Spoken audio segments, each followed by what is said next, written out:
நெகேமியா அதிகாரம் 4. நாங்கள் அலங்கத்தை கட்டுகிற செய்தியை சன்பல்லாத்து கேட்டபோது அவன் கோபித்து எரிச்சலடைந்து யூதரை சக்கந்தம் பண்ணி, அந்த அற்பமான யூதர் செய்கிறது என்ன? அவர்களுக்கு இடங்கொடுக்கப்படுமோ? பலியிடுவார்களோ?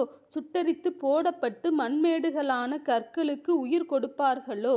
என்று தன் சகோதரருக்கும் சமாரியாவின் சேனைக்கு முன்பாக சொன்னான். அப்பொழுது அம்மோனியனாகிய தொபியா அவன் பக்கத்தில் நின்று, அவர்கள் கட்டினாலும் என்ன? ஒரு நரி ஏறிப்போனால் அவர்களுடைய கல்மதில் இடிந்து போகும் என்றான். எங்கள் தேவனே, நாங்கள் அவமதிக்கப்படுகிறதை கேட்டு அவர்கள் நிந்திக்கிற நிந்தையை அவர்கள் தலையின் மேல் திருப்பி அவர்களை சிறையிருப்பின் தேசத்தில் சூறைக்கு ஒப்புக்கொடும். அவர்கள் அக்கிரமத்தை மூடி போடாதேயும். அவர்கள் பாவம் உமக்கு முன்பாக கொலைக்கப்படாதிருப்பதாக. கட்டுகிறவர்களுக்கு மனமடிவுண்டாக பேசினார்களே. நாங்கள் அலங்கத்தை கட்டி வந்தோம். அலங்கமெல்லாம் பாதி மட்டும் ஒன்றாய் இணைந்து உயர்ந்தது. ஜனங்கள் வேலை செய்கிறதற்கு ஆவலாயிருந்தார்கள். எருசலேமின் அலங்கத்தை கட்டுகிற வேலை வளர்ந்தேறுகிறது என்றும் இடிக்கப்பட்ட இடங்கள் அடைபட்டு வருகிறது என்றும் சன்பல்லாத்தும் தொபியாவும் அரபியரும் அம்மோனியரும் அஸ்தோத்தியரும் கேட்டபோது அவர்கள் மிகவும் எரிச்சலாகி எருசலேமின் மேல் யுத்தம் பண்ண எல்லாரும் ஏகமாய் வரவும் வேலையை தடுக்கவும் கட்டுப்பாடு பண்ணினார்கள். ஆனாலும் நாங்கள் எங்கள் தேவனை நோக்கி ஜெபம் பண்ணி அவர்கள் நிமித்தம் இரவும் பகலும் ஜாமங்காக்கிறவர்களை வைத்தோம்.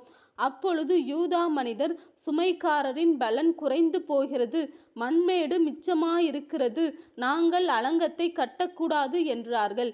எங்கள் சத்துருக்களோ வென்றால் நாங்கள் அவர்கள் நடுவே வந்து அவர்களை கொன்று போடும் மட்டும் அவர்கள் அதை அறியாமலும் பாராமலும் இருக்க வேண்டும். இவ்விதமாய் அந்த வேலையை ஓய பண்ணுவோம் என்றார்கள். அதை அவர்கள் அண்டையிலே குடியிருக்கிற யூதரும் பல இடங்களிலுமிருந்து எங்களிடத்துக்கு வந்து 10 விசை எங்களுக்கு சொன்னார்கள். அப்பொழுது நான் அலங்கத்துக்கு பின்னாக இருக்கிற பள்ளமான இடங்களிலும் மேடுகளிலும் பட்டயங்களையும் ஈட்டிகளையும் வில்லுகளையும் பிடித்திருக்கிற ஜனங்களை குடும்பமாக நிறுத்தினேன். அதை நான் பார்த்து எழும்பி பிரபுக்களையும் அதிகாரிகளையும் மற்ற ஜனங்களையும் நோக்கி, அவர்களுக்கு பயப்படாதிருங்கள். நீங்கள் மகத்துவமும் பயங்கரமுமான ஆண்டவரை நினைத்து உங்கள் சகோதரருக்காகவும் உங்கள் குமாரருக்காகவும் உங்கள் குமாரத்திகளுக்காகவும் உங்கள் மனைவிகளுக்காகவும் உங்கள் வீடுகளுக்காகவும் யுத்தம் பண்ணுங்கள் என்றேன். எங்களுக்கு செய்தி தெரிய வந்ததென்றும் தேவன் அவர்கள் ஆலோசனையை அபத்தமாக்கினார் என்றும் எங்கள் பகைஞர் கேட்டபோது நாங்கள் எல்லாரும் அவரவர் தங்கள் வேலையை செய்ய அலங்கத்துக்கு திரும்பினோம். அன்று முதற்கொண்டு என் வேலைக்காரரில் பாதி பேர் வேலை செய்தார்கள், பாதி பேர் ஈட்டிகளையும் பரிசைகளையும் வில்லுகளையும் கவசங்களையும் பிடித்து நின்றார்கள். அதிகாரிகள் யூதா வம்சத்தார் எல்லாருக்கும் பின்னாக நின்றார்கள். அலங்கத்திலே கட்டுகிறவர்களும் சுமை சுமைக்கிறவர்களும் சுமை ஏற்றுகிறவர்களும் அவரவர் ஒரு கையினாலே வேலை செய்து மறு கையினாலே ஆயுதம் பிடித்திருந்தார்கள். கட்டுகிறவர்கள் அவரவர் தங்கள் பட்டயத்தை தங்கள் இடுப்பிலே கட்டி கொண்டவர்களாய் வேலை செய்தார்கள். எக்காலம் ஊதுகிறவன் என்னண்டையிலே நின்றான். நான் பிரபுக்களையும் அதிகாரிகளையும் மற்ற ஜனங்களையும் நோக்கி, வேலை பெரிதும் விஸ்தாரமுமாயிருக்கிறது. நாம் அலங்கத்தின் மேல் சிதறப்பட்டு ஒருவருக்கு ஒருவர் தூரமாயிருக்கிறோம்.